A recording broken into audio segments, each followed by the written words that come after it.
Topic है वह है आपके स्क्रीन के ऊपर, आप देख सकते हैं जी, लिखा है on the church of Corinth, जिसको हिंदी में कहते हैं कुरिन्थियों की कलीसिया।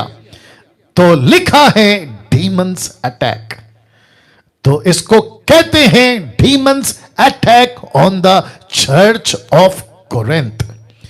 एक ऐसी कलीसिया जिसको न्यू टेस्टमेंट में सबसे ज्यादा, सबसे इंपॉर्टेंट, जिसके चलते एक व्यक्ति जिसका नाम है पौलुस, उसने कम से कम 29 अध्याय, जैसे आपके स्क्रीन के ऊपर आप देख सकते हैं, कुरिन्थियों की पत्री लिखी, जिसमें लिखा है 29 अध्यायों का कुरिन्थियों को पत्र, और पौलुस का सबसे बड़ा और चेतावनी से बड़ा पत्र।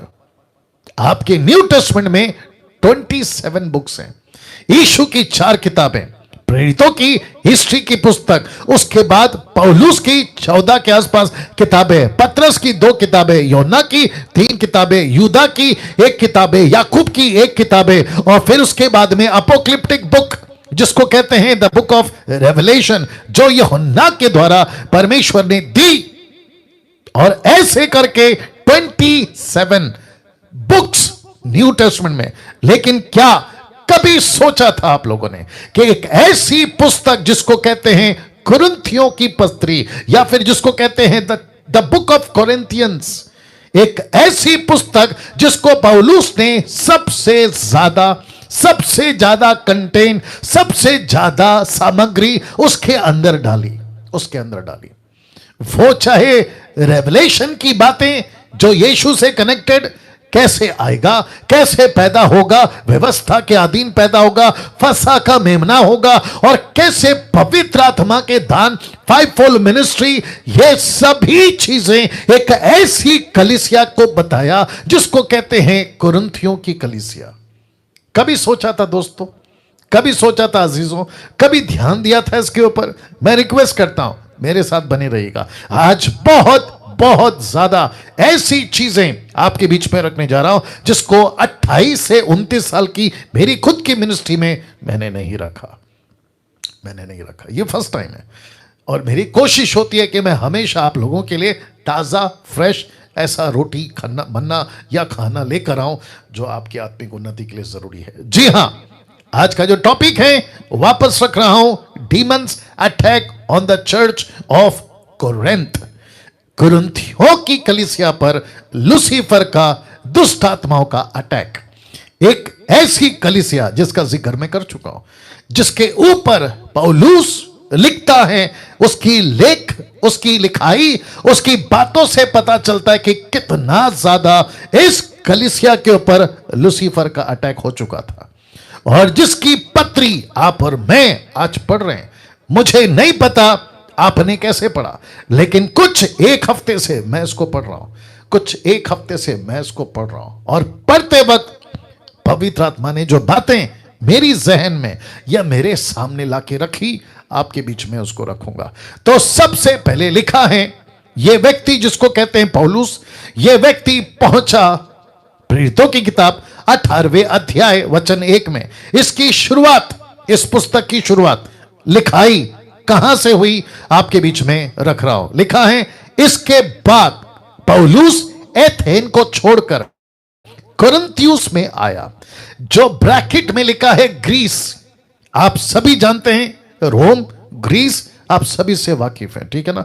तो उस क्षेत्र में पड़ता है आपका ये शहर जिसको कहते हैं कोरिन्थ, इंग्लिश में कोरिन्थ, और जिसमें पौलुस कहता है कि मैं वहां पहुंचा 18वें अध्याय पे, और जब ये यहां पहुंचा तो लिखा है 18 के 6 में, परंतु जब वे विरोध और निंदा करने लगे तो उसने अपने कपड़े झाड़कर, किसने? पौलुस ने, उनसे कहा, तुम्हारा लहू तुम्हारी गर्दन पर रहे, मैं निर्दोष हूं। किसने कहा? पौलुस ने। मैंने अपना काम तुम यहूदियों को सुना दिया, तुम शास्त्री फरीसियों को सुना दिया, लेकिन जो लाल कलर में ब्रैकेट किया है या उसको मैंने हाईलाइट किया, उसके ऊपर देखिए क्योंकि 18वें अध्याय में पौलुस की मिनिस्ट्री चेंज हो गई। वो यहूदियों को प्रचार करता करता करता अब उसने अपनी मिनिस्ट्री को चेंज करा। लिखता है अब से मैं, जरा फोकस कर लीजिए क्या लिखा है अपना रमन साहब, लिखा है अब से मैं अन्य जातियों के पास जाऊंगा। तो उस वक्त का अन्य जाति, मजा आएगा, लिखा है उस वक्त का अन्य जाति कौन था? सबसे ज्यादा किसको लिखा, सबसे ज्यादा किसको पॉइंट आउट किया? वो व्यक्ति जिसको कहा पौलुस कहां पहुंचा? तो लिखा है 18 के 1 में, आप ऊपर देख सकते हैं, कोरिन्थियुस में आया। और लिखा है, अब आगे देख लीजिएगा, और वचन 3 लिखा है, प्रेरितों के काम 18 का 3 में लिखा है, उसका उनका और एक ही उद्यम था।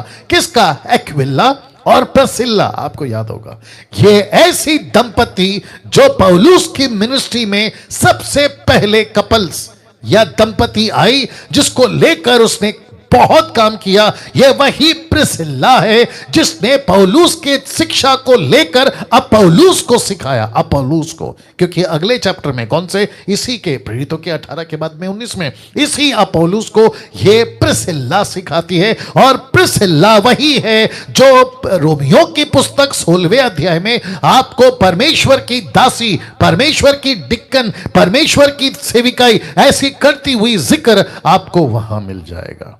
तो लिखा है उसका और उनका, इसका मतलब पौलुस का और पति पत्नी एक्विला प्रिस्किल्ला का एक ही उद्यम था। उद्यम मतलब एक ही बिजनेस था, एक ही कारोबार था, इसलिए वह उनके साथ रहा और काम करने लगा। उनका उद्यम तंबू बनाना था। तंबू आप देख सकते हैं कि वो जो सिलाई कर रही है वो तंबू, टेंट जिसको कहते हैं।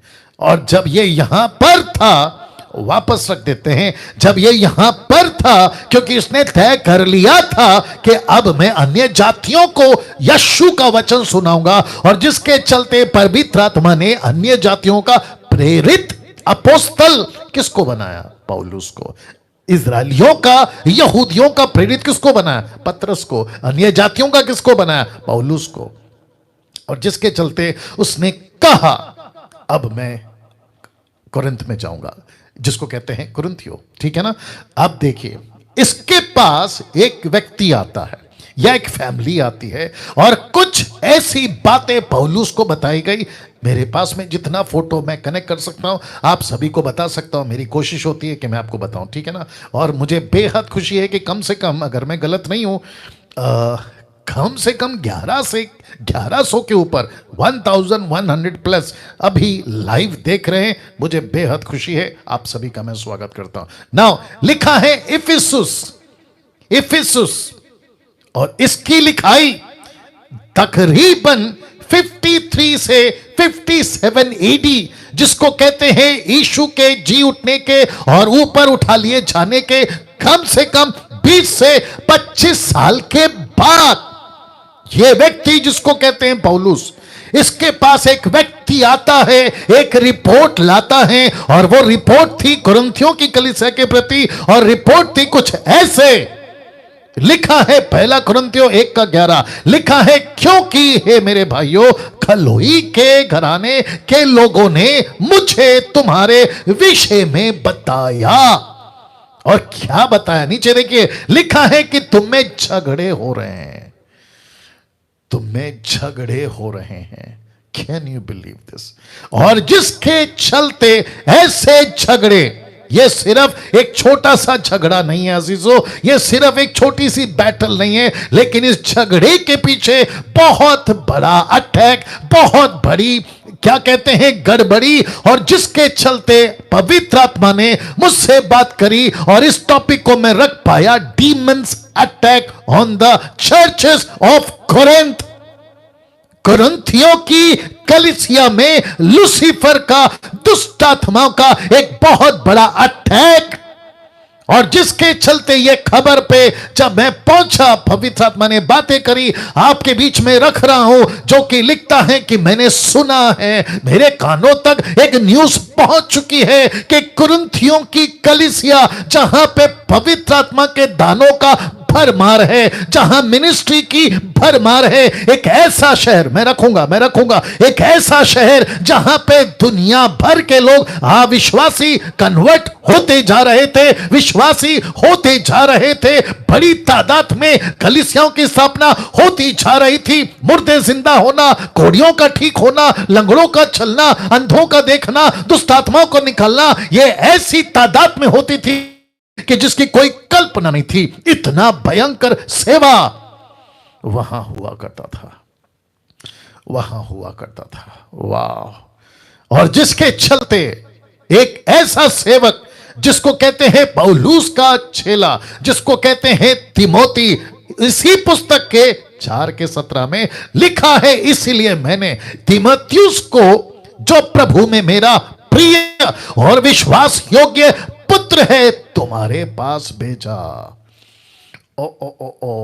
तो लिखता है कि मैंने यह तय किया एक ऐसे लीडर को तुम्हारे पास भेजूं, और मेरी पत्री जो तुम्हारे विषय में लिखी है तुमको वो पढ़कर सुनाएगा, और वह तुम्हें मसीह में मेरा चरित्र स्मरण कराएगा, जैसा कि मैं हर जगह हर एक कलीसिया में उपदेश करता हूं। तो इसका मतलब है कि तिमोथी ये एक पत्री नहीं, 2 पत्री, वक्त वक्त पे, पहला एक पत्री, फिर बीच में कुछ गैप, फिर दूसरा पत्री, कभी तिमोथी, कभी तीतुस, ऐसे करते हुए, तीतुस इंग्लिश में टाइटस, ऐसे करते हुए इन तक पहुंचे। और लिखा है क्योंकि पौलुस जान चुका था। आप देख लीजिए, फोटो देख लीजिए, मेरी कोशिश होती है कि मैं आपसे कनेक्ट करवा दूं। लिखा है पौलुस जान चुका था। क्या जान चुका था? पौलुस को पता लग चुका था आत्मा की, इस पौलुस को पता लग चुका था आत्मा में, पवित्र आत्मा में, कि इस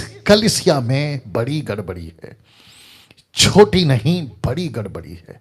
और जिसके चलते उसको पता लग गया था कुछ गड़बड़ है। और तब जाकर उसने ये लेटर, 2 कुरिन्थियों 2:11, उसने ये बात को रखा। बहुत ध्यान दीजिएगा आप लोग। लिखा है कि शैतान का हम पर दाव ना चले, क्योंकि हम उसकी युक्तियों से अनजान नहीं है। पौलुस वहां नहीं है, उसको कैसे पता चला कि हम उसकी युक्तियों से अनजान नहीं है? उसको कैसे पता चला? क्योंकि पवित्र आत्मा ने उसको बताया। 2 कुरिन्थियों 11:3 में वो कहता है, मैं डरता हूं कि जैसे सांप ने अपनी चतुराई से हवा को बहकाया, वैसे ही तुम्हारे मन उस सिद्धाई और पवित्रता से जो मसीह के साथ होनी चाहिए कहीं भ्रष्ट ना की जाए। तो मैं पूछना चाहता हूं फेसबुक, यूट्यूब और जूम के लोगों से, अगर कोई मुझे कहता है पास्टर डैनियल कैसे हो सकता है कि कुरिन्थियों की कलीसिया शैतान का अटैक, ये तो कलीसिया प्रभु की है, ये तो लोग प्रभु के हैं, यहां तो सेवक प्रभु के हैं। तो फिर मेरा प्रश्न है, अगर मेरा ये टॉपिक आपके गले से नीचे नहीं उतर रहा है, तो फिर पौलुस यहां पर क्या कह रहा है? वो कह रहा है कि मैं डरता हूं कि जैसे सांप ने अपनी चतुराई से हवा को बहकाया, कहीं वो तुमको मसीह से भ्रष्ट ना कर दे, वंचित ना कर दे, दूर ना कर दे। ये बात क्यों? इसका मतलब है कि कुछ तो गड़बड़, और वो भी छोटे पैमाने पे नहीं, बड़े पैमाने पे आज रखूंगा। तो लिखा है क्योंकि ये कलीसिया शैतान के अटैक में आ चुकी थी। ये कलीसिया शैतान के अटैक में आ चुकी थी। अब क्यों? आप पूछना चाहोगे क्यों? रमन साहब, आप लोग जानना चाहोगे क्यों? साथ ही साथ जितने फेसबुक यूट्यूब पे सुनना चाह रहे हैं वो भी जानना चाहेंगे कि क्यों, ऐसी क्या बात थी कि इस कलीसिया जिसको कहते हैं कुरिन्थियों, एक ऐसी कलीसिया जिसको कहते हैं कोरिन्थ, क्यों ऐसा अटैक, क्यों? जानना चाहोगे? रख रहा हूं, लिखा है द हिस्ट्री ऑफ कोरिन्थ। जानना चाहोगे ये कलीसिया इतनी इंपॉर्टेंट क्यों थी उन दिनों में?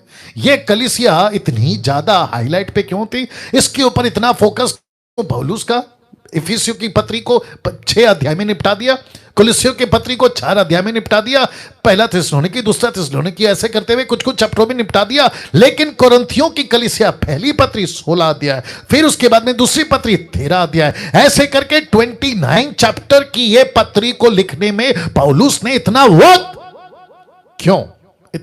क्यों? तो लिखा है द हिस्ट्री ऑफ कोरिन्थ। जानना चाहोगे? उस वक्त का यह शहर लिखा है commercial centre of the world. आप नहीं समझे, समझाता हूं। ये ऐसी आर्थिक राजधानी जिसको कहते हैं फाइनेंशियल कैपिटल सिटी, ये ऐसा शहर था जहां पे कारोबार, जहां पे बिजनेस, जहां पे कई तरह के शहर के लोग, दूर दूर के देश के लोग यहां आते थे। और इसको घोषित किया गया था, क्या इसको घोषित किया गया था? Commercial centre of the world, जहां पे बिजनेस कर सकते हैं। Corinth became capital of the Greece in 44 BC। 44 BC समझते? यीशु के पैदा होने से पहला। अरे बाप रे! तो इसका मतलब है कि जब यीशु पैदा नहीं हुए थे, उसके 44 साल पहले, 44 इयर्स बैक, ये कैपिटल हो चुका था किसका? आपके ग्रीस का। रोम, ग्रीस आप जानते हैं। और जिसके चलते पूरी दुनिया से लोग यहां आते थे बिजनेस करने, कारोबार करने, और जिसके चलते अन्य जाति यहां बहुत आती थी, बहुत आती थी। और पौलुस ने क्या चुना? अन्य जाति को। पौलुस को पवित्र आत्मा ने कहां भेजा? अन्य जातियों के बीच में। पौलुस ने क्या कहा? मैं जाऊंगा अन्य जातियों के बीच में काम करूंगा। आपको मैं रेफरेंस बता चुका हूं। और वहां से पौलुस की मिनिस्ट्री, एक्ट चैप्टर 18 से मिनिस्ट्री चेंज हो जाती है अजीजों। और वो पहुंचता है यहां, वो पहुंचता है यहां जिसको कहते हैं कोरिन्थ। कोरिन्थ लिखा है यहां अन्य जाति के लोग बहुत आते थे, और यहीं से सुसमाचार भी बहुत फैला। किसके द्वारा? पौलुस के द्वारा। तो इसका मतलब है कि जो आज खंडर है, एक वक्त पे ये बहुत रंगीन था। रंगीन समझते हैं? यहां पैसा बहुत था, यहां बिजनेस बहुत था, यहां पे वेश्यापन बहुत चलता था, यहां पे दूर दूर के लोग आते थे। मेरे को एक फोटो नहीं मिला जहां पे मैं सोच रहा था कि फोटो रखकर आपको एक्सप्लेन करूं। पूरी दुनिया की जितनी उस वक्त में जहाजें चलती थी, जहाज समझते पानी का जहाज, ये जो डॉक होता है ना, डॉक, और डॉक को जहां से जहाज को पब्लिक उतारना है, पब्लिक शहर पहुंचती है, उस वक्त में पूरी दुनिया में अगर किसी के पास में जहाज को लाकर डॉक के द्वारा उठाना या उतारना अगर कहीं था तो वो कोरिन्थ में था। Can you believe this? वो कोरिन्थ में था। तो पब्लिक पूरी दुनिया की यहां इकट्ठा होती थी अपने कारोबार को करने के लिए। और जिसके चलते पौलुस को पता चला, मैं ऐसा शहर को ढूंढूंगा जिसको कहते हैं कोरिन्थ, जिसको कहते हैं कोरिन्थियो। तो सुसमाचार यहां से फैलेगा। क्यों? मैं आपको वापस बता देता हूं, क्योंकि पब्लिक यहां बहुत आती थी। और पब्लिक यहां क्यों आती थी? कहती थी कि यहां पे कारोबार बहुत अच्छा है, यहां पे बिजनेस बहुत अच्छा है। जैसे लोग अमेरिका जाते हैं, अदर कंट्रीज में जाते हैं और कहते हैं वहां पे बिजनेस करेंगे, खूब पैसा कमाएंगे, वैसे ही उन दिनों में कोरिन्थ था।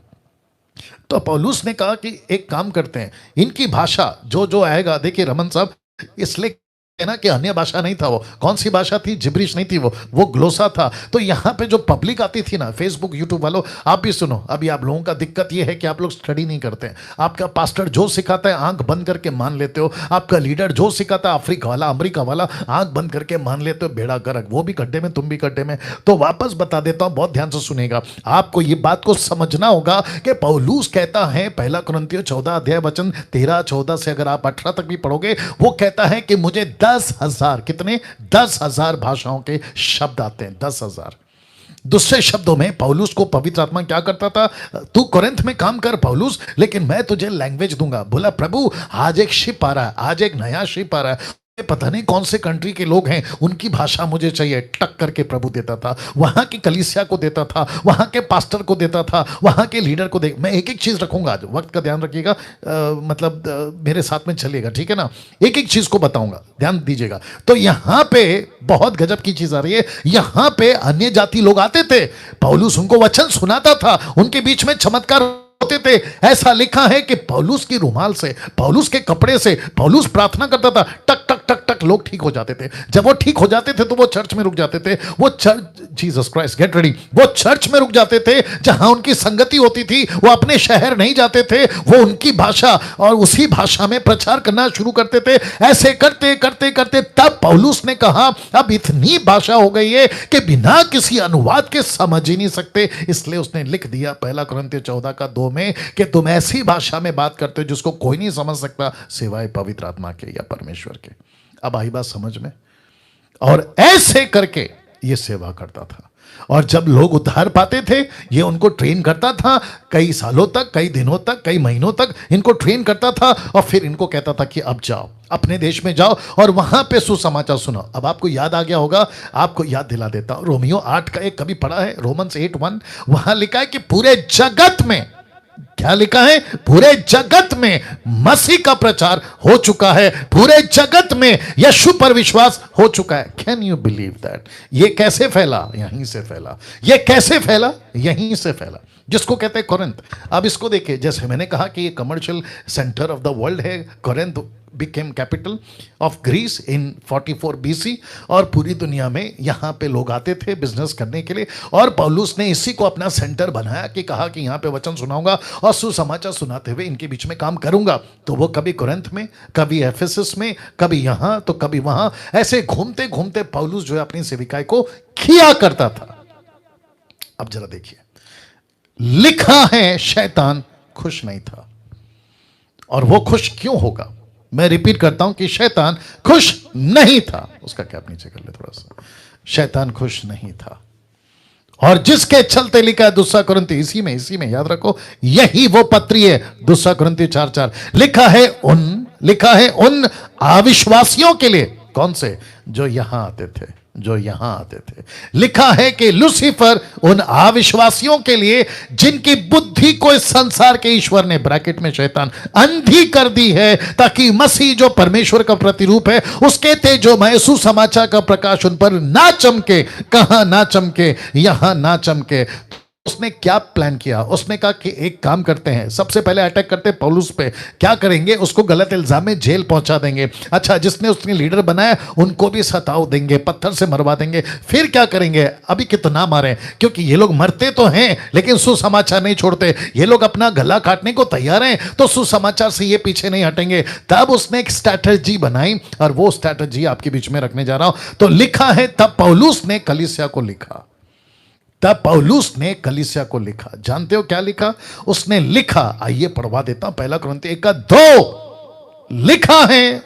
लिखा है परमेश्वर की उस कलीसिया के नाम जो कुरिन्थियुस में है, अर्थात उनके नाम जो मसीह यीशु में पवित्र किए गए और पवित्र होने के लिए बुलाए गए। अब इसको देखिए, और उन सभी के नाम भी जो हर जगह, कहां? कुरिन्थियुस में, जो हर जगह प्रभु, हमारे अपने प्रभु यीशु मसीह के नाम की प्रार्थना करते हैं।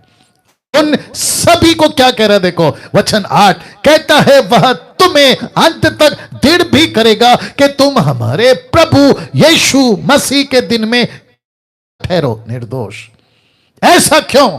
क्योंकि पौलुस को पता चल गया था कि ये कलीसिया में गड़बड़ है, अटैक है, इधर कुछ तो गड़बड़ हुआ है। इनके पास दान बहुत है, इनके पास चमत्कार बहुत है, इनके पास में लोग बहुत हैं, इनके पास में पैसा बहुत है, इनके पास में बिजनेस बहुत है, लेकिन कहीं गड़बड़ ना हो जाए कि इनकी पवित्रता। देख लीजिए क्या लिखा है, तुमको पवित्र होने के लिए बुलाया, और फिर कहता है कि तुम अपनी मसीह जीवन परमेश्वर के दिन ऐसा ठहराओ कि तुम निर्दोष ठहरो, नहीं तो गई भैंस पानी में। और फिर लिखा है, 1 कुरिन्थी 1:10 और 11 में लिखा है, ध्यान दीजिएगा, हे भाइयों, मैं तुमसे यीशु मसीह जो हमारा प्रभु है उसके नाम के द्वारा विनती करता हूं कि तुम सब एक ही बात कहो, तुम में फूट ना हो, परंतु एक ही मन और एक ही मत होकर मिले रहो। और फिर कहता है, क्योंकि भाइयों, खलोई के घराने के लोगों ने तुम्हारे विषय में बताया कि तुम्हें झगड़े हो रहे हैं।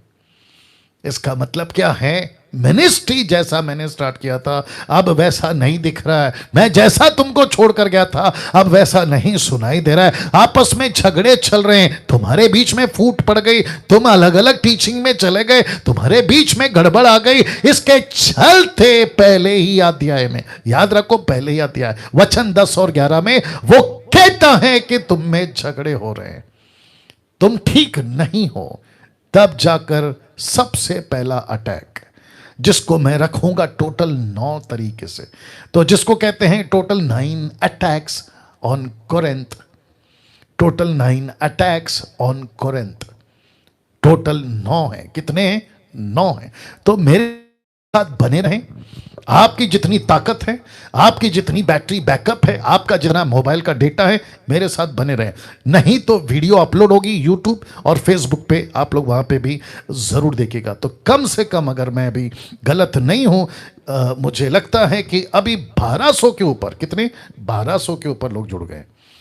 बेहद बेहद कोई वॉच पार्टी करते जाइए, फेसबुक वालों वॉच पार्टी करते जाइए। कम से कम फेसबुक पे 450, यूट्यूब पे 550 और आपके जूम पे 225, ऐसे करके आप लोग अभी मुझे देख रहे हैं। तो टोटल 9 है। आप लोग तैयार हैं जी? रमन साहब, आपको देख रहा हूं, आपकी फैमिली को देख रहा हूं, ठीक है ना? आप मेरे सामने अभी। वंडरफुल जीसस, वाह, क्या गजब की बातें प्रभु आज हमसे और आपसे बात करने वाला है। सबसे पहला अटैक, जिसको लिखा है फर्स्ट अटैक, किस क्षेत्र में? आइए रखता हूं, लिखा है 1 कुरिन्थियों 1:12, मेरा कहना यह है कि तुम में से कोई तो अपने आप को पौलुस का, कोई अपौलुस का, कोई कैफा पतरस का, कोई मसीह का। इसका मतलब है डिनोमिनेशन अटैक। कहते हैं कि तुम टुकड़ों में बट गए। कोई कहता है पौलुस का डिनोमिनेशन, कोई कहता है पौलुस का डिनोमिनेशन, कोई कहता है पतरस का डिनोमिनेशन, कोई कहता है मसीह का डिनोमिनेशन। तो मैंने लिखा है कि जो डिनोमिनेशन है ना, यह परमेश्वर की ओर से नहीं है, जिसको लिखा है डिनोमिनेशन और डिमोनेशन। यह कौन सा नेशन है? ये कौन सा डिनोमिनेशन है जिसके चलते आपको समझना होगा ये डिनोमिनेशन नहीं, ये डिमोनेशन है। और अपना नेशन वो बना रहा है। किसको कहता है पौलुस की सुनो, फिर कहता है अपोलोस की सुनो, किसी को कहता है पतरस की सुनो, तो किसी को कहता है मसीह की सुनो। जिसके चलते उसने 4 क्षेत्र, कितने? 4। अब सोचिए, पौलुस के टाइम पे 4 थे। डैनियल, मतलब आप और मेरे टाइम पे अभी कितने? कम से कम 6000। Can you believe this? तो ये डिनोमिनेशन है या डिमोनेशन है? आप ही बताइए।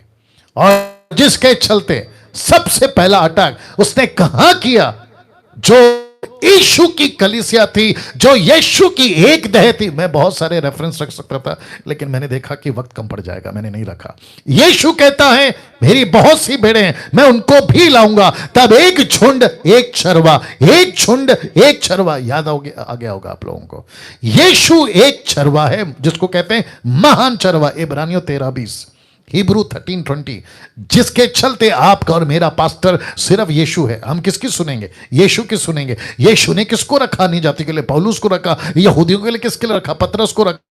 वैसे परमेश्वर ने अपना काम किया। आज के अंतिम युग में मेरे और आपके पास में उनकी पुस्तकें हैं जिसको पढ़कर हम लेकर चल सकते हैं, लेकिन डिनोमिनेशंस नहीं बनाएंगे। हम यीशु के राज्य में काम करेंगे, हम यीशु के राज्य में काम करेंगे। ये आप लोगों को और मुझको समझना बहुत जरूरी है। जितने फेसबुक पे हैं, टिक टिक करते जाइए। आपका कमेंट्स, आपका प्रतिक्रिया, आपकी जो भी आप लिखना चाहते हैं लिख सकते हैं। You are free to do that. सबसे पहला अटैक डिनोमिनेशन में, टुकड़ों में बांट दिया उसने। पौलुस की मिनिस्ट्री को अलग कर दिया, अपोलोस की मिनिस्ट्री को अलग कर दिया, कैफा की मिनिस्ट्री को अलग कर दिया, मसीह के। अब आप सोच के देखिए, कुरिन्थियों की कलीसिया में एक नेशन नहीं है अभी। कितनी है? कम से कम 4। यीशु ठीक है, इसलिए मैंने उनको लाल में रखा। यीशु ठीक है, यीशु के पीछे तो चलना है, लेकिन पौलुस की अलग ग्रुप। अब पौलुस की अलग ग्रुप, पतरस का अलग ग्रुप। तो एक कहता है मैं पौलुस की नहीं सुनूंगा, एक कहता है मैं अपोलोस की नहीं सुनूंगा, एक कहता है मैं कैफा की नहीं सुनूंगा, और एक ऐसा ग्रुप है जो कहता है कि मैं तीनों का सुनूंगा, यीशु का नहीं सुनूंगा। अब आप सोच के देखिए क्या गजब का तमाशा चलता था वहां पे। तो जिसके चलते लिखा है डिनोमिनेशंस और डिमोनेशन। दूसरा अटैक आपके बीच में रख रहा हूं, दूसरा अटैक। ओ या पहले इसको समझा देता हूं। शैतान शुरू से ही कामयाब रहा फूट डालने में, आदम से लेकर आज तक। और जिसके चलते आपके बीच में अभी रख रहा हूं सेकंड अटैक। आप लोग तैयार हैं? ये उतना ही डेंजर है, ये तब भी था और आज भी है। और लिखा है कि इस लूसीफर ने, मैं इस फोटो के लिए कुछ नहीं कर सकता हूं, क्योंकि ये फोटो डालने से आप ज्यादा रिलेवेंट हो जाएंगे, आप ज्यादा कनेक्ट हो जाएंगे, उसके चलते ये फोटो रखा है। क्योंकि लूसीफर ऐसा नहीं दिखता, ये अलग है, मैं इसके ऊपर नहीं जाऊंगा। लेकिन आपको एक्सप्लेन करने के लिए मैंने कुरिन्थ का वो फोटो रखा है और लूसीफर का फोटो रखा है। ठीक है, लिखा है second attack, milk drinking Christians. इसने कुरिन्थियों की कलीसिया में ऐसे बच्चे, मसीह तो थे, ऐसे बच्चे लेकर आए जो बढ़ नहीं रहे हैं, और जिसके चलते पहला कुरिन्थियों 4:1 में लिखा है, मनुष्य हमें मसीह के सेवक, परमेश्वर के भेदों के भंडारी समझे, लेकिन क्या बना दिया उसने? दूध पीने वाले बच्चे। अभी इसी को क्या लिखा दे कि पहला कुरिन्थियों 3:1-3 में लिखा है, हे भाइयों, और ये सब कहां है? कुरिन्थियों की कलीसिया में लिखा है, हे भाइयों, मैं तुमसे इस रीति से बातें ना कर सका जैसे आत्मिक लोगों से, परंतु जैसे शारीरिक लोगों से, और उनसे जो मसीह में क्या है? बोल दीजिए, बालक। बालक। और फिर क्या कहता है वचन 2? मैंने तुम्हें दूध पिलाया, अन्न नहीं खिलाया। क्यों? लिखा है, क्योंकि तुम उसको ना खा सकते थे, वरना अब भी नहीं खा सकते। वचन 3, क्योंकि अब तक शारीरिक हो, इसलिए कि जब तुम्हें डहा झगड़ा, तो क्या तुम शारीरिक नहीं और मनुष्यों की रीति पर नहीं चलते? यानी कि संसारिक लोग और मनुष्यों की रीति। तो ये लोग कौन है? दूध पीते बच्चे। ये लोग कौन है? शारीरिक बच्चे। ये लोग कौन है? जो मैच्योर नहीं हुए। ये तब भी थे, ये अब भी है, जिसको लिखा है मिल्क ड्रिंकिंग क्रिश्चियंस। मेरा प्रश्न है, ऐसों से पौलुस जूझा, ऐसों से पतरस भी जूझा, ऐसों से यीशु भी जूझा जब यीशु मिनिस्ट्री करे थे। आज हम भी इन लोगों से जूझ रहे हैं। कितना भी समझाओ, लेकिन दूध पीते बच्चे हैं। ना बाइबल पढ़ेंगे, ना प्रार्थना में बैठेंगे, ना अपने आप को एजुकेट करेंगे, ना परमेश्वर के पीछे कुछ काम करेंगे, लेकिन क्या बताऊं, आज एक व्यक्ति का फोन आया, अभी मुझे नहीं पता, अगर वो सुन रहा है, मैं इसलिए कह रहा हूं ताकि तुम सुधर जाओ। एक व्यक्ति का कॉल आया, रमन साहब, मुझे कहता है मैं 30 साल का विश्वासी। कितना? 30 साल का। मैंने बोला बहुत अच्छी बात है। मैंने बोला आप क्या है? पास्टर है, एवेंजलिस्ट है? बोला मैं था, लेकिन अब सब छोड़ दिया। मैंने बोला फिर आपका प्रश्न क्या है? कहते हैं कि ये मेरा उद्धार हो गया, प्रूफ क्या है? मुझे पवित्र आत्मा मिला, प्रूफ क्या है? मेरा इतना माथा खराब हुआ, मैं सोचा कि इस आदमी के साथ में मैं क्या करूं। 30 साल का, कितना? 30 साल, 30 ईयर से मसीह में, 30 ईयर से प्रभु में, और कैसा सवाल पूछ रहा। देखिए, मिल्क ड्रिंकिंग वाला सभी गया गुजरा। मैं उसको कहने वाला था कि भाई संसारिक हो जा, वापस संसार में चला जा, मूर्ति पूजक बन जा, गालियां झगड़ा सब शुरू कर दे, क्योंकि तेरा मसीह में होकर कोई फायदा नहीं है। अगर तुझे ये यकीन ही नहीं है कि परमेश्वर तेरे अंदर है, तो तेरा क्या करें? मूर्ख था, मूर्ख था, मूर्ख था। और जिसके चलते सबसे पहला अटैक आपको बता चुका हूं, ये दूसरा अटैक, ये दूसरा अटैक। कुरिन्थियों की कलीसिया को उसने बच्चा बना के रखा था, बच्चा, मैच्योरिटी नहीं दे रहा था। और ये किसका हाथ है? ये इसी का हाथ है। तो लिखा है कि तुम में लड़ाई झगड़े अगर हो रहे हैं, तो तुमको क्या कहें? शारीरिक, तुमको क्या कहें? दूध पीने वाले बच्चे। लिखा है मैं नहीं खिला पा रहा हूं तुमको खाना, मैं नहीं दे पा रहा हूं तुमको मटन, क्योंकि तुम नहीं खा पा रहे हो। See that? तीसरा अटैक, तीसरा अटैक, ध्यान दीजिएगा। लिखा है इसी कुरिन्थियों की कलीसिया में, वर्ल्डली क्रिश्चियंस, जिसको कहते हैं संसारिक मसीह, ऐसे मसीह उसने ला दिए थे। मैं आपको वजह भी बताता हूं, क्योंकि तभी कुरिन्थियों की कलीसिया के पास में सिवाय पतरस के लेटर के और कुछ नहीं था। ओल्ड टेस्टमेंट की अगर पुस्तकें होंगी तो वो भी 50-50 चांसेस है। पूछो क्यों? क्योंकि ये यहूदी नहीं है, ये तो अन्य जाति है। यरूशलेम का मंदिर बहुत दूर है, ये कुरिन्थियों का शहर उससे अलग है, काफी किलोमीटर का गैप है। इनके पास कहां से आएगी? क्योंकि व्यवस्था की किताबें मंदिर में ही पढ़ना, ऐसा उनका रूल था। तो पत्री किसकी पहुंचती थी? पौलुस की। पतरस की नहीं लिखी थी, नहीं पहुंची, क्योंकि टोटल कलीसिया के पास में आज की जो वर्तमान है वो 6वीं सदी में टोटल 66 बुक या फिर न्यू टेस्टमेंट की पुस्तक तब पहुंची, लेकिन तब तक नहीं पहुंची। तो इनके पास में कौन सा दिमाग होगा? ज्यादा संसारिक।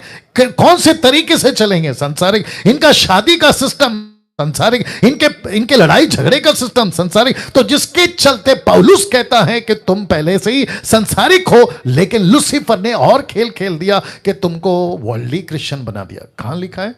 पहला कुरिन्थियों 3:19। इसी पत्री में लिखा है, क्योंकि इस संसार का ज्ञान परमेश्वर के निकट मूर्खता है। इसी का 6:3। क्या तुम नहीं जानते कि लिखा है हम स्वर्ग दूतों का न्याय करेंगे? तो क्या संसारिक बातों का निर्णय नहीं कर सकते। इसका मतलब क्या है? तुम्हारे बीच में संसारिकता घुस गई है, तुम संसार को प्रायोरिटी दे रहे हो। और याद रखो, तभी सलमान खान नहीं था, तभी आमिर खान नहीं था, तभी बॉलीवुड हॉलीवुड टॉलीवुड नहीं था, तभी किसी प्रकार का मनोरंजन नशा कुछ नहीं था। तब भी अगर पौलुस कहता है तुम संसारिक हो, अगर यही पौलुस आज आ जाए तो मैं समझता हूं कि वो अपना माथा पीट लेगा कि संसारिक का तो बाप निकले तुम लोग। वाह! अब इसको देखिए, पहला कुरिन्थियों 4:21 है, लिखा है तुम क्या चाहते हो, क्या मैं छड़ी लेकर तुम्हारे पास आऊं या प्रेम और नम्रता के साथ आऊं? मैं क्या करूं तुम्हारे साथ? तुम इतने संसारिक हो गए हो कि मुझे डंडा लेके आना पड़ रहा है। अगर वो तभी कह रहा है कि डंडा लाना पड़ रहा है, तो फिर अगर आ जाए, वो AK-47 लेकर आएगा या बंदूक लेके आएगा। अब आप सोचिए, रमन साहब देखिए कैसे गजब की बातें हैं। तो वापस कहता हूं, तीसरा कहता है वर्ल्डली क्रिश्चियंस, और आज भी इनकी तादाद बहुत है, आज भी इनकी तादाद बहुत है। इनको कौन बना रहा है? संसारिक शैतान।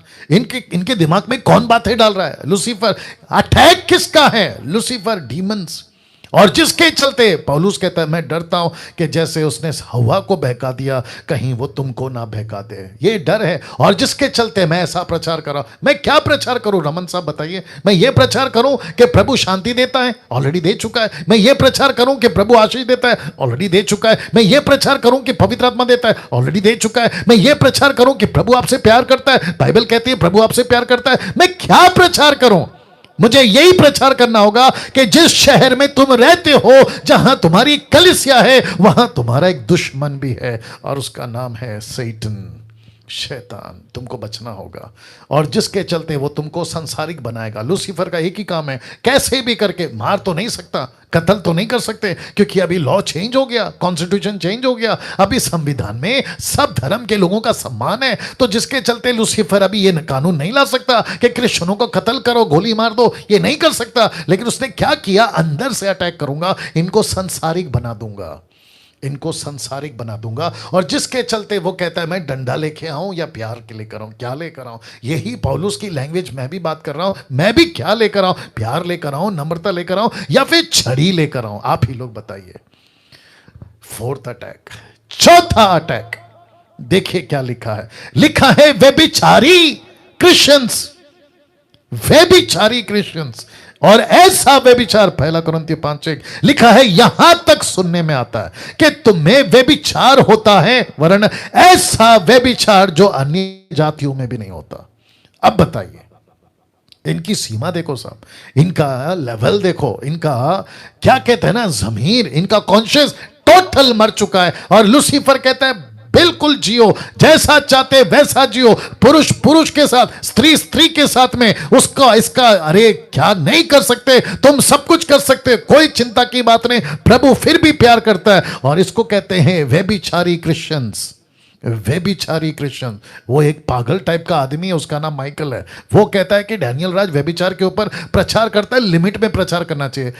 बेटा, मैं अभी और आऊंगा आने वाले दिनों में, देखता हूं तू क्या कर लेता है। व्यभिचारी क्रिश्चियंस, व्यभिचारी क्रिश्चियन। और ऐसे व्यभिचार, लिखा है, ऐसे व्यभिचार, रख रहा हूं, ध्यान दीजिएगा, कि एक मनुष्य अपने पिता की पत्नी को रखता है, और तुम शोक तो नहीं करते जिससे ऐसा काम करने वाला तुम्हारे बीच में से निकाला जाए, परंतु घमंड करते हो। ये माइकल उसी का बिरादरी का होगा।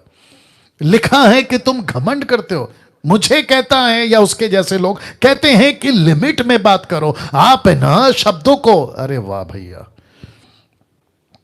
मैं कभी नहीं घुसा हूं इसके ऊपर, लेकिन मेरे को घुसने पे मजबूर भी मत करो, या नहीं पसंद आता वीडियो, यूट्यूब बंद करो, अपना काम करो, लेकिन कोई किसी को रोक नहीं सकता, वो बात अलग है। वापस कहता हूं, ऐसा व्यभिचार, और जिसके चलते देख लीजिएगा अटैक, फोर्थ अटैक, चर्च में व्यभिचार। अब आप सोच के देखिए, ये किसको लिख रहा है? कलीसिया को। ये कौन है? यीशु के लोग। ये कौन है? पवित्र आत्मा पाए। ये कौन है? जिनके अंदर दानों की भरमार है, पवित्र आत्मा के दानों की भरमार है। ये ऐसे लोग हैं। तो कहता है तुम शोक तो नहीं करते, अफसोस तो नहीं करते, लेकिन तुमको घमंड है, तो इसको कहते हैं व्यभिचार करो।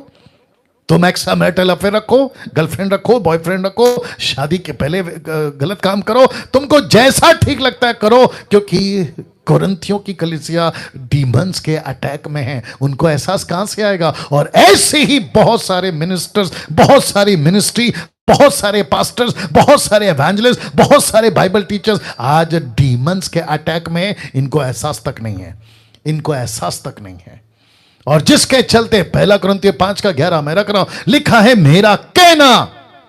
क्या लिखा है? मेरा कहना यहां है कि यदि कोई भाई कहलाकर, ब्रैकेट में विश्वासी, यदि कोई भाई कहलाकर व्यभिचारी, लोभी, मूर्ति पूजक, गाली देने वाला, पियक्कड़ या अंधेर करने वाला हो तो उसकी संगति मत करो। लिखा है वरन ऐसे मनुष्य के साथ खाना पीना खाना। 1 कुरिन्थियों 5:13 क्या कहता है देखो, इसलिए उसकी उस कुकर्मी को अपने बीच में से निकाल दो। और निकाल के क्या करना है? फिर कहता है 5:5 शरीर के विनाश के लिए शैतान को सौंपा जाए ताकि उसकी आत्मा प्रभु यीशु के दिन उद्धार पाए। इसका मतलब क्या है? वो मिनिस्ट्री में से हटा दिया जाए। इसका मतलब क्या है? उसको पास्टर के पद से हटा दो। इसका मतलब क्या? उसको वर्शिप के पद से हटा दो। इसका मतलब क्या? उसको म्यूजिक के पद से हटा दो। इसका मतलब क्या? उसको प्रीचिंग के पद से हटा दो और उसको टोटल अविश्वासियों के हाथ में सौंप दो। अगर उसका मन बदल गया तो प्रभु के दिन उद्धार पाएगा, नहीं तो खत्म है वो वैसा भी। माय गुडनेस, ऐसों के साथ खाना नहीं खाना, ऐसों को अपने बीच से निकाल दो। लेकिन आजकल क्या चल रहा है? अरे कोई बात नहीं ब्रदर, आपसे गलती हो गया है, वेलकम, वापस आओ, प्रीचिंग करो। अरे आप पहले जैसे फुल फ्लैश में काम करो। ऊपर परमेश्वर बोलता है बेटा तेरा कुर्सी तो मैंने कब का हटा दिया, तेरा मुकुट तो मैंने कब का हटा दिया। माय गुडनेस, अब आप सोच के देखिए दोस्तों, क्या गजब की परिस्थिति है आज मसीह समाज में। और जिसके चलते पौलुस यहां तक कह बैठा कि शैतान को सौंपा जाए। किसको सौंपा जाए? शैतान को सौंपा जाए। उसको कैसे पता शैतान है? मैंने आपको कहा ना कि कुरिन्थियों की कलीसिया में लूसीफर का अटैक बहुत है, बहुत था। आज का तो फिर कभी आऊंगा। 1 कुरिन्थियों 6:18 लिखा है व्यभिचार से बचे रहो, क्योंकि जितने पाप मनुष्य करता है वे देह के बाहर हैं, परंतु व्यभिचार करने वाला अपनी ही देह के विरुद्ध पाप करता है। बाकी सब बाहर है, दारू, सिगरेट, गुटखा, तंबाकू, लड़ाई झगड़ा सब बाहर का है। लेकिन जो व्यभिचारी है वह अपने देह के अनुसार काम करता है। और इसी का 16, इसी का 6:16, 1 कुरिन्थियों 6:16 जानते हो क्या लिखा है? जो वेश्या से संगति करता है वो वेश्या उसके समान, एक समान हो जाता है। क्योंकि जैसे लिखा है कि तुम्हारा देह परमेश्वर का मंदिर है। जैसे परमेश्वर और तुम एक हो, अगर वह विचार करते हो तो वेश्या और तुम एक हो। माय गुडनेस, अब इसको देखिए, 1 थिस्सलुनीके 4:3 कहता है क्योंकि परमेश्वर की इच्छा ये कि तुम पवित्र बनो, अर्थात व्यभिचार से बचे रहो। सी, और इसी पौलुस ने मैं रख रहा हूं, इसी पौलुस ने कहा कि जब कोई शादी करे तो शादी क्यों करे? तो जीसस क्राइस्ट, सुनो सुनो सुनो सुनो, एक वक्त था परमेश्वर के पास में पतरस ने पूछा, आई थिंक मत्ती के 19वें अध्याय में, कि परमेश्वर नपुंसक कहां से आ रहे हैं? यह नपुंसक मतलब किन्नर, युनक, किन्नर, ये कहां से आ रहा है? तो प्रभु कहता है एक पैदा होते हैं, दूसरा मनुष्य बनाता है, और तीसरा कोई खुद को परमेश्वर के लिए अपना जीवन त्याग देता है, और जिसमें से पौलुस एक था। अब आपको पता है पौलुस क्या कहता है इसी 7वें अध्याय में? वो कहता है मेरी तो इच्छा यह है कि तुम शादी मत करो। ये कहता है मत करो शादी। बोला क्यों? बोला सताव इतना है, क्लेश इतना है, कभी बीवी को उठा के जेल में डाल रहे हैं, कभी पति को उठा के जेल में डाल रहे हैं, तो बच्चे को कौन संभालेगा? कभी बच्चे को मार रहे हैं तो माँ बाप को कौन संभालेगा? इससे बेटर है कि अपना अकेला जियो, क्योंकि आज नहीं तो कल वैसे भी मरना है, तभी की बात कर रहा हूं। और जिसके चलते उसने कहा कि शादी नहीं करेंगे तो बेटर है, क्योंकि अगर तुम मर भी गए तो तुमको इतना गम नहीं होगा, पीछे पत्नी को कौन संभालेगा, बच्चे को कौन संभालेगा, जिसके चलते तुम सेवा करो। और पौलुस उसी में से एक था, क्योंकि वो जेल जाता था तो उसको टेंशन नहीं था बच्चों का, उसको टेंशन नहीं था पत्नी का, खाना कहां से आएगा, राशन कहां से आएगा, ऐसे जीता था। लेकिन इसी के बीच में उसने कहा कि ओके, अगर किसी को शादी करना है तो इस शर्त पे शादी करो। शर्त देखना चाहते हो क्या? लिखा इन बातों के विषय में तुमने लिखा यह अच्छा है कि पुरुष स्त्री को ना छुए, लेकिन कहता है परंतु व्यभिचार के डर से हर एक पुरुष की पत्नी और हर एक स्त्री का पति हो। तो इसका मतलब है शादी क्यों करना है? रमन साहब देखिए, शादी क्यों करना है? वो कहता है शादी इसलिए मत करो क्योंकि तुमको करना है, वो कहता है शादी इसलिए करो क्योंकि तुम व्यभिचार से बचोगे। तो कोरिन्थियों की कलीसिया में व्यभिचार का अटैक कितना है, अब आप सोच के देखो। ओ ओ ओ ओ ओ, अब आया बात समझ में, किस लेवल पे इनका व्यभिचार चलता था। और क्यों नहीं चलेगा, क्योंकि ये सब थे कहां से, अविश्वासी। ये कौन सा शहर है कोरिन्थियों, ये कहां का पड़ता है, पूरी दुनिया के लोग यहां आते हैं। ये कौन सा शहर है, ये कमर्शियल शहर है जहां पे पैसे उगते हैं। ये फाइनेंशियल कैपिटल सिटी था, और जिसके चलते लोग आते थे, वे विचार करते थे और भयंकर तरीके से होते थे। और जिसके चलते पौलुस कह बैठा ओके शादी करो शादी करो, लेकिन किस डर से, वे विचार के डर से। My goodness. तो मतलब तुमसे वे विचार नहीं होगा, पति से नहीं होगा, पुरुष से नहीं होगा, स्त्री से नहीं होगा, इस डर से उसने कहा शादी करो, क्योंकि शैतान तुमको इसमें ढाल सकता है। My goodness. अब आप सोच के देखिए क्या खतरनाक परिस्थिति है। फिफ्थ अटैक, मैं फिर कभी इसके ऊपर आऊंगा। फिफ्थ अटैक इस कलीसिया में, जिसको कहते हैं कोरिन्थियों, फिफ्थ अटैक, पांचवा अटैक लिखा है न्यायी अन्यायी, माफ करें, अन्यायी क्रिश्चियंस, जो विश्वासियों के ऊपर अत्याचार, विश्वासियों के ऊपर अत्याचार, ऐसे विश्वासी थे ये। और जिसके लिखा है पहला कुरिन्थियों 6:7 में, परंतु सचमुच तुम में बड़ा दोष तो यह है, लिखा है बड़ा दोष तो यह है कि आपस में मुकदमा करते हो, वरना अन्याय क्यों नहीं सहते। इसका मतलब क्या पता है, इसका मतलब यह, ध्यान से सुनिएगा, इसका मतलब यह है कि इनका जब झगड़ा होता था विश्वासियों का, तो ये पास्टर के पास नहीं जाते थे, ये पौलुस के पास नहीं जाते थे, ये कोर्ट कचहरी जाते थे, पुलिस के पास जाते थे, उनको कहते थे कि देखो चर्च में झगड़ा चल रहा है। तो जिसके चलते ये पौलुस कहता है शैतान का अटैक ऐसा हुआ है कि तुम अन्यायी बन गए हो, मतलब तुम दादागिरी करने लगे हो, तुम चर्च में अन्यायी बन गए हो, तुम गुंडागर्दी करने लगे हो। मुझे तो यहां तक पता चला है कि मेनलाइन चर्च में अगर पास्टर का पद, सेक्रेटरी का पद, ट्रेजरर का पद अगर हासिल करना हो तो वहां गुंडागर्दी चलती है, बंदूक तक चलती है, बंदूक तक चलती है। अब आप सोच के बताइए क्या भयंकर परिस्थिति है। और जिसके चलते पौलुस तब कहता है कि कोरिन्थ की कलीसिया में फिफ्थ अटैक है, जो यहां पे दादागिरी चलती है, अन्याय, अनजस्टिस। अब आप सोचिए क्या भयंकर परिस्थिति है। फिर कहता है पहला कुरिन्थियों उसका 6:9 से 10 तक में, क्या तुम नहीं जानते कि अन्यायी लोग परमेश्वर के राज्य के वारिस ना होंगे। धोखा ना खाना, ना वेश्यागमी, ना मूर्ति पूजक, ना परस्त्री गमी, ना लुच्छे, ना पुरुष गमी, ना चोर, ना लोभी, ना पियक्कड़, ना गाली देने वाला, ना अंधेर करने वाला परमेश्वर के राज्य के वारिस होंगे। नहीं नहीं नहीं होंगे, नहीं होंगे। तो सबसे ऊपर इसको लिखा, ये लाल कलर में लिखा है अन्यायी लोग, जिसका मतलब है कि जो चर्च में दादागिरी करते हैं, जो कलीसिया में दादागिरी करते हैं, किसी की प्रॉपर्टी जबरदस्ती हड़प लेना, किसी का घर जबरदस्ती अपने नाम कर लेना, किसी के ऊपर पैसा दिया उसको नहीं लौटाना, ऐसा दादागिरी तब चलती थी, आज भी है। और तुम किसके अटैक में हो फिर, सैतान के अटैक में। तुम किसके अटैक में हो, इस डीमन के अटैक में।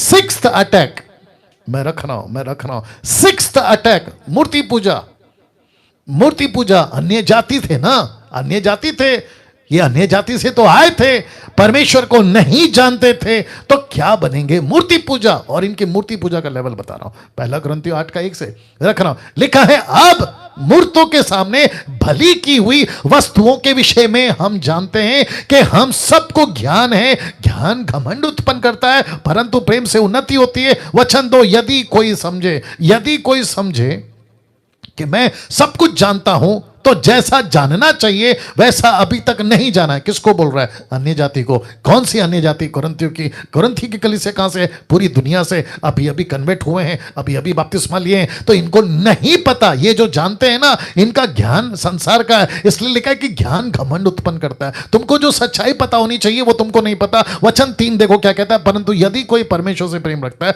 तो उसे परमेश्वर पहचानता है। ओके, आप नहीं समझे। अगर कोई परमेश्वर से प्रेम रखता है तो परमेश्वर उसको पहचानता है। अक्सर क्या सुनते थे कि तुम परमेश्वर को पहचानो, लेकिन पौलुस कहता है कि नहीं, अगर तुम परमेश्वर से सिर्फ प्रेम करते रहोगे, परमेश्वर खुद तुमको पहचान लेगा। क्या बात है। वचन 4 लिखा है 100 मूर्तों के सामने भली की हुई वस्तुओं के खाने के विषय में हम जानते हैं। क्या लिखा है कि मूर्त जगत में कोई वस्तु नहीं और एक को छोड़ कोई परमेश्वर नहीं। वचन 5, यदि आकाश में और पृथ्वी पर बहुत से ईश्वर कहलाते हैं, जैसा कि बहुत से ईश्वर और बहुत से प्रभु तब थे और अब भी हैं, तो लिखता है एक को छोड़ कोई ईश्वर नहीं है।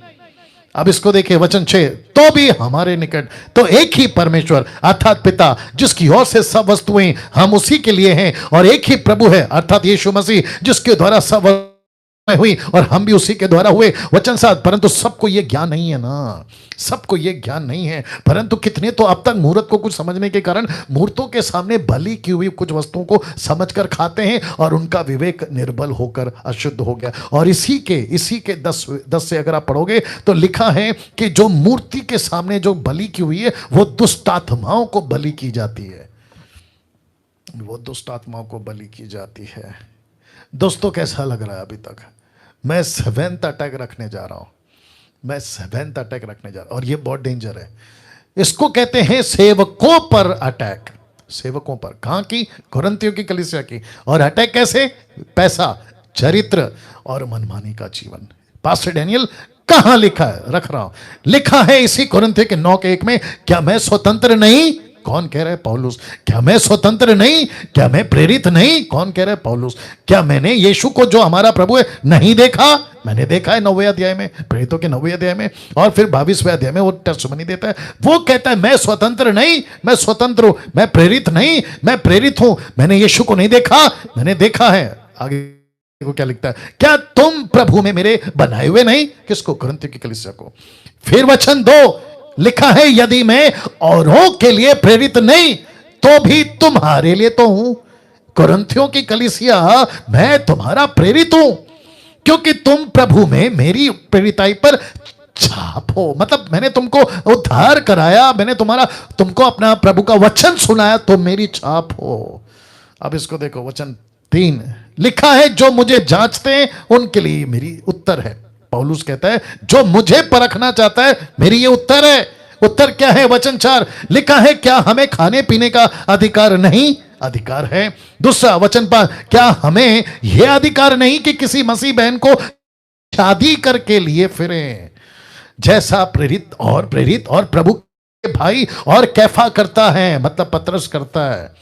तो वो कहता है मैं भी शादी कर सकता हूं, मैं भी किसी बहन को लेके, कलीसिया की बहन को लेके घूम सकता हूं, मैं भी पैसे उड़ा सकता हूं, मैं भी ऐश की जिंदगी जी सकता हूं। वो कहता है क्या हमें यह अधिकार नहीं कि किसी मसीह बहन को ब्याह करके लिए फिरें, जैसा प्रेरित करते हैं प्रभु के भाई यानी याकूब और कैफा, पतरस।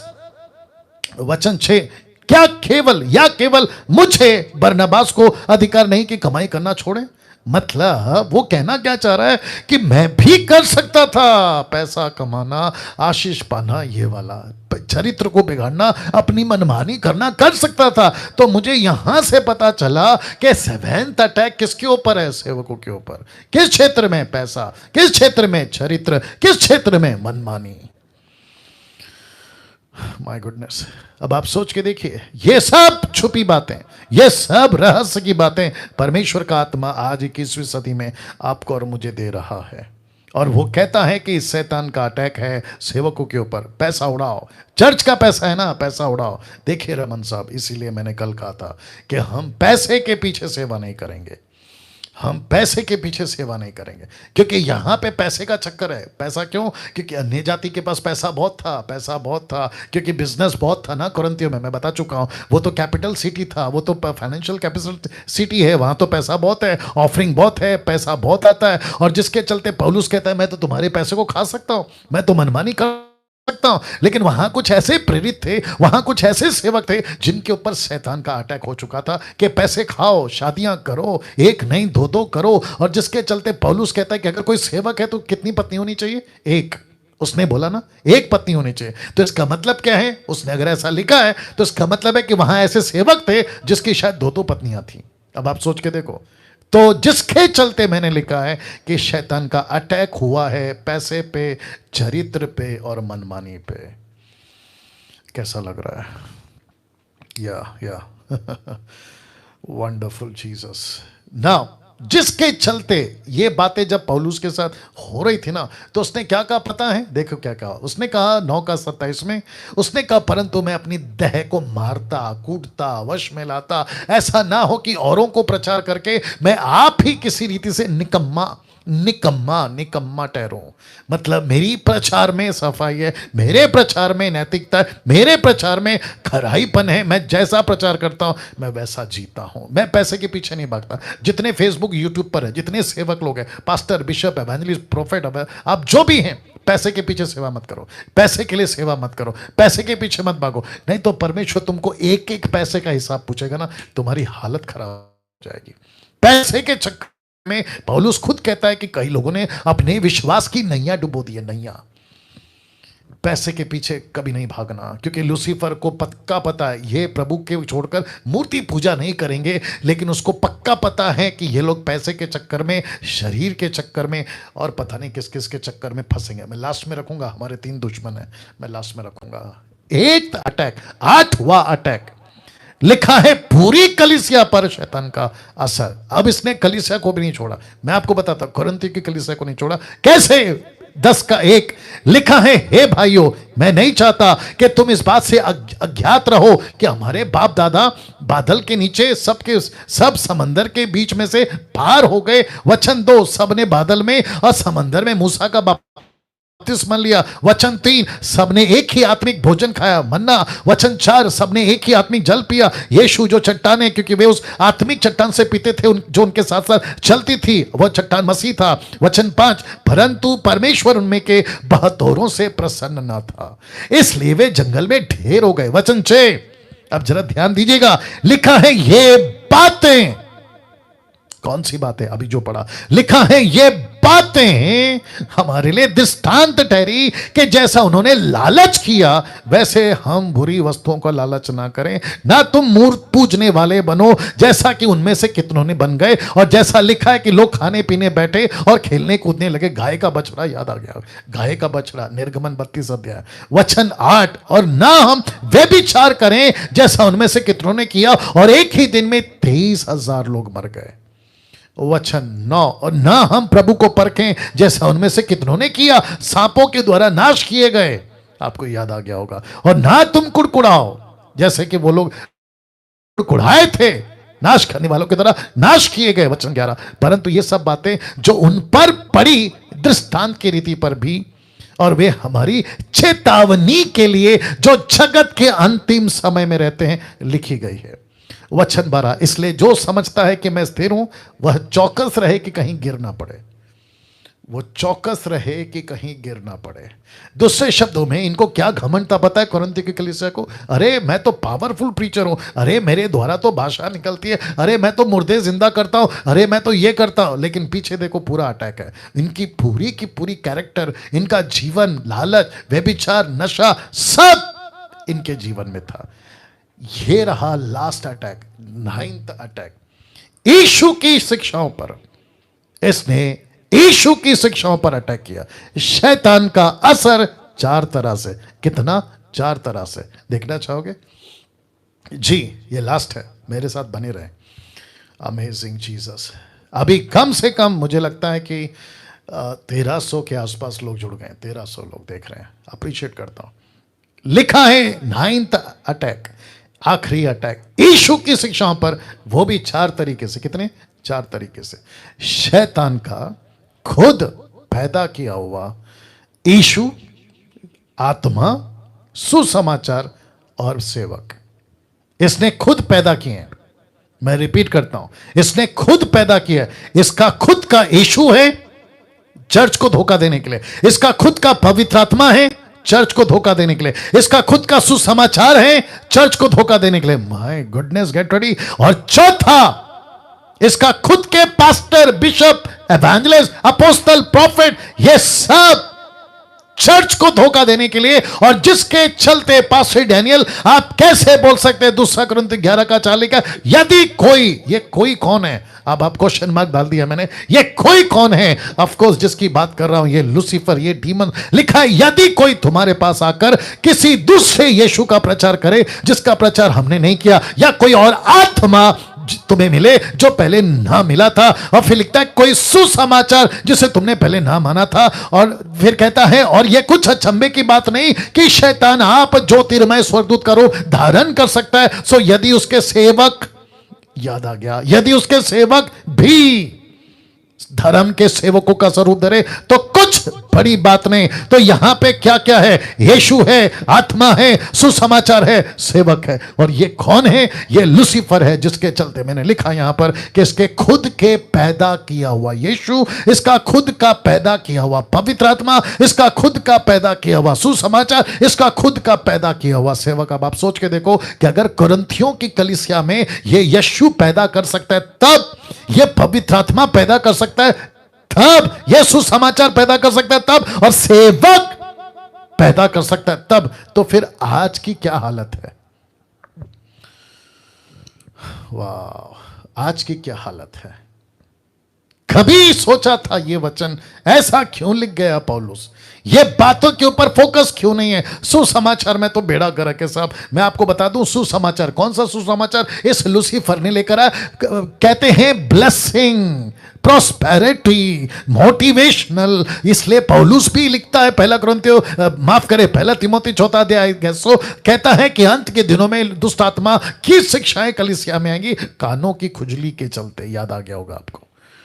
अब आप सोच के देखिए, यीशु इसका खुद का अपना, पवित्र आत्मा इसका खुद का अपना। इसलिए आजकल लोग क्या बोलते हैं मालूम है? अरे यीशु की तो महिमा हो रही है चाहे कैसे भी हो। तो ये तो पता लगाओ कि कौन सा यीशु है। बोला पवित्र आत्मा आ रहा है, कौन सा? ये तो पता लगाओ। बोला सुसमाचार तो सुना रहे, लेकिन कौन सा? ये तो पता लगाओ। बोला पास्टर है, आदर करो, लेकिन कौन सा पास्टर है? ये तो पता लगाओ। माय गुडनेस, रमन साहब कैसा लग रहा है? सोच के देखिए, जिसके चलते 2 कुरिन्थियों 2 का 11। इसलिए पौलुस कहता है कि शैतान का हम पर दाव ना चले, क्योंकि हम उसकी युक्तियों से अनजान नहीं है। तो पौलुस कहता है मैं तो जानता हूं कि यह अपना यीशु लाएगा, और इसी को यीशु ने खुद का, मत्ती के 24 अध्याय में यीशु ने खुद का कि ऐसा होगा कि लोग कहेंगे देखो मसीह वहां है, देखो मसीह यहां है, देखो यीशु यहां है, देखो यीशु। तो तुम भागना नहीं, लिखा है तुम भागना नहीं उसके पीछे। इसका मतलब क्या है? तुमको परखना होगा कि असली यीशु कौन है और नकली यीशु कौन है। कैसे पहचाने? कॉमन सेंस, बिल्कुल सरल है। कैसे पहचाने? उनकी बातों से। कैसे पहचाने? उनके फल से। मत्ती 7 का 12 याद आ गया होगा आपको, उनके फलों से। वाह, अब इसको देखिए 12 का 1। हे भाइयों, मैं नहीं चाहता कि तुम आत्मिक वरदानों के विषय में अज्ञात रहो। तुम जानते हो कि जब तुम अन्य जाति थे, किसको बोल रहा है? कलीसिया को। कौन सी? कुरिन्थियों की। गूंगी मूर्तों के पीछे जैसे चलते थे, जाते थे। इसलिए तुम्हें चेतावनी देता हूं। कौन कह रहा है? पौलुस कहता है कि जो कोई परमेश्वर की आत्मा की अगुवाई से बोलता है वो नहीं कहता कि यीशु श्रापित है, ना कोई पवित्र आत्मा के बिना कह सकता कि यीशु प्रभु है। इसका मतलब है कि ये कलीसिया में ऐसी जिब्रिश भाषा, जिसको ये लोग आज लोग अन्य भाषा कहते हैं, ऐसी भाषा में यीशु को श्राप दिलाने की भाषा होती थी। इनको पता तक नहीं था कि ये क्या बोल रहे हैं। आज बहुत सारे लोग इसी धोखे में कहते हैं मैं तो प्रार्थना में था, ये भाषा अचानक आ गई। मैं तो प्रार्थना कर रहा था, ये अन्य भाषा अचानक आ गई। मेरे दोस्त, ये अचानक नहीं आ गई, ये लूसीफर का प्लान है जो तू समझ ही नहीं पा रहा है, क्योंकि इसके पास में अपना एक पवित्र आत्मा है जो पवित्र आत्मा की ओर से नहीं है। ओहो हो, कैन यू बिलीव दिस? इसलिए यीशु कहता है कि अच्छे अच्छे बरमाए जाएंगे। क्या कहा मत्ती 24:24 में? अच्छे अच्छे बरमाए जाएंगे। तो बरमाए जाओ। आपको नहीं सुनना है ना डैनियल राज को, या मुझ जैसों को कहते कि अरे क्या सुने, डैनियल राज को गलत प्रचार करता है। तो जाओ, अब क्या कर सकते हैं। मिलेंगे न्याय के दिन तुमको तब पता चलेगा दूध का दूध और पानी का पानी। आपको बहुत संभलना है ना। कुछ वचन समाप्ति पे, 14 का 26। इसलिए हे भाइयों, क्या करना चाहिए? किसको? कुरिन्थियों कलीसिया को। जब तुम इकट्ठे होते हो तो हर एक के हृदय में भजन, उपदेश, अन्य भाषा, प्रकाश, अन्य भाषा का अर्थ बताना रहता है। सब कुछ आत्मिक उन्नति के लिए होना चाहिए। आत्मिक उन्नति का मतलब क्या है? कलीसिया की उन्नति, चर्च की उन्नति, edification of the body of Christ, not your personal edification. अब इसको देखो, 29 कहता है भविष्यवक्ताओं में से 2 जन या 2 या 3 बोले और शेष लोग उनके वचनों को परखें। क्यों? जब तुम इकट्ठे होते हो तो पता नहीं कौन सा पवित्र आत्मा ले आओगे, जब तुम इकट्ठे होते हो तो नहीं पता कौन सा यीशु ले आओगे, जब तुम इकट्ठे होते हो तो नहीं पता कौन सा भविष्यवाणी ले आओगे, कौन सा वचन का प्रचार कर दोगे। लेकिन लिखा है कि शेष लोग परखें, वचन को परखें। मैंने कहा ना, उनकी बातों से तुम उनको परखोगे, उनकी बातों से परखोगे। और लिखा है क्योंकि परमेश्वर गड़बड़ी का परमेश्वर नहीं है। 33, मैं अभी फिनिश कर रहा हूं। आज हमारे 3 शत्रु हैं, ये लास्ट है। आज हमारे 3 शत्रु हैं। एक है शैतान, दूसरा है संसार और तीसरा है शरीर।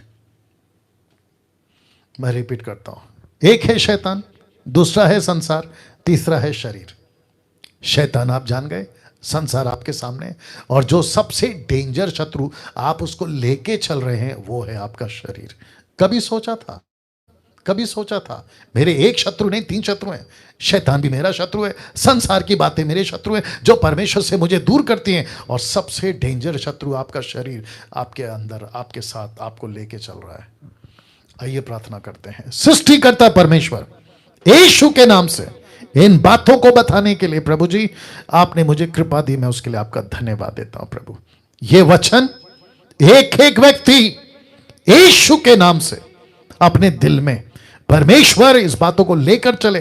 एक डर, आत्मिक डर, सच्चा ज्ञान, सच्ची परख, परमेश्वर की वचन की सच्ची परख के झूठा कौन, सच्चा कौन, सही कौन, गलत कौन, इसकी सच्ची परख आप कलीसिया को दीजिए। नहीं तो प्रभु कुरिन्थियों की कलीसिया जैसे अटैक में थी प्रभु, आज बहुत सारी कलीसिया, बहुत सारे पास्टर, बहुत सारे लोग आज अटैक में हैं प्रभु, क्योंकि उनको पता ही नहीं है कि उनको कौन चला रहा है। उनको पता ही नहीं है कि उनको कौन चला रहा है। और मेरी विनती है प्रभु, ऐसे लोगों को अकल दे, ऐसे सेवकों को अकल दे, ऐसी कलीसियाओं को अकल दे प्रभु, ताकि वे सत्य को जान सके। आदर महिमा आपको देता हूं, यह प्रार्थना यीशु के नाम से मांगता हूं। मैं एक अच्छी ताली बजाकर परमेश्वर को धन्यवाद देंगे। मैं रिक्वेस्ट करता हूं फेसबुक, यूट्यूब, जूम, इस वीडियो को आप लोग जितना शेयर कर सकते हैं प्लीज शेयर करिए। व्हाट्सएप पे भेजिए, जबरदस्ती भेजिए, सेवकों को भेजिए, पास्टरों को भेजिए, जहां जहां देश विदेश जहां भेज सकते भेजिए, क्योंकि बहुत जरूरी है ये सत्य, ये प्रकाशन, जहां पे मैंने आपको बताया कि demons attack on the Corinth church, ये आपको भेजना होगा। साथ ही साथ आप सभी अपना ख्याल रखें। आप सभी जानते हैं आसपास का माहौल ठीक नहीं है, सेफ रहें, सोशल डिस्टेंसिंग का मेंटेन करें, हाथ को साफ रखना, सैनिटाइज यूज़ करना, मास्क पहनना, सारी चीज़ों का ख्याल रखें। और जो सरकार कहती है आपको वैक्सीन लेना है, आपको वैक्सीन लेना है, तो मैं रिक्वेस्ट करता हूँ प्लीज़ लीजिए। इसका एंटी क्राइस्ट से कोई कनेक्शन नहीं है, ये मेडिकल फील्ड है, मेडिकल रिलेटेड है। आपका एंटी क्राइस्ट से कोई आपको उल्लू बनाया जाता है, आप फंस जाते हो, उल्टी सीधी बकवास में चले जाते हो, ऐसा कुछ नहीं है। ठीक है ना? तो लीजिएगा और अपने आप को सेफ रखेगा। और जितने जूम के लोग हैं, डीटी के लिए हम फिर मिलेंगे मंगलवार को। आप लोग अपना ख्याल रखें। प्रभु आपको आशीष दे। जय मसीह।